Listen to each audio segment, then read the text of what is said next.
anak kecil digoncengin di tengah, ibunya di belakang, ayahnya bawa motor di depan, terus anaknya diberdiriin di tengah.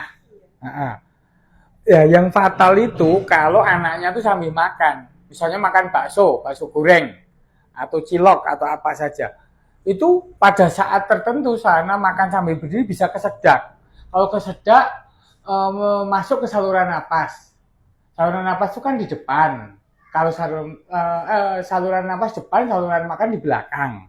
Kalau sampai masuk saluran napas, itu bisa berhenti napasnya. Itu namanya henti napas karena benda asing.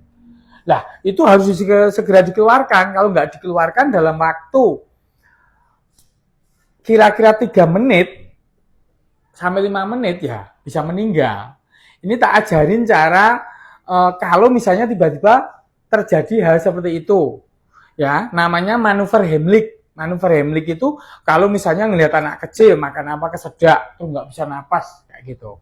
Terus satu orang dewasa atau nenek-nenek lagi makan, terus kesedak, terus nggak bisa napas. Tandanya kayak gitu, megangin dada atau megangin leher umumnya.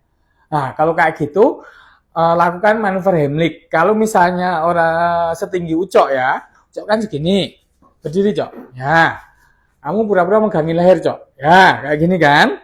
Nah, manuver Heimlich itu jadi menghentakkan diafragma.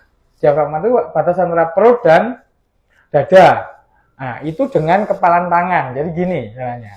Ya. Jadi di atas pusar, nah, terus dihentakkan kayak gini. Diangkat. Misalnya ya, dihentakkan kayak gini. Tahan, Cok. Ya. Ya, kayak gitu. Diulangin beberapa kali. Nanti kalau udah ada benda asing keluar, muntah keluar, itu berarti udah, biasanya pasien langsung bernapas lega gitu.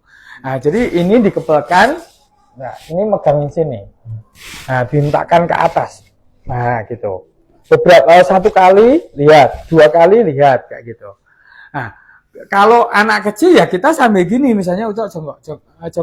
Nah, kalau anak kecil gini, kan anak kecil pendek, ya kita sambil jongkok gini, manuvernya dihentakkan. Ya, tapi boleh kalau anak kecil, misalnya anak SD, diketok gini dulu boleh. 5 kali, ditap kayak gini. Tapi kalau nggak keluar, segera manuver Heimlich. Nah, kayak gini. Ya, udah duduk. Kalau bayi beda. Kalau bayi, misalnya ini gini, bayi. Kalau bayi kita pegangin dadanya. Nah, gitu, ini buka mulutnya. Nah, megangin gini, tepuk gini. Antara leher sama punggung. Nanti biasanya keluar. Itu kalau bayi. Ya.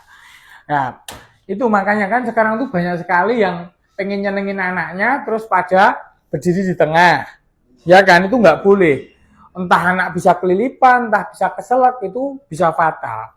Pernah dulu kejadian itu, tahu-tahu waktu turun dari motor anaknya udah nggak ada. Karena napasnya udah terhenti.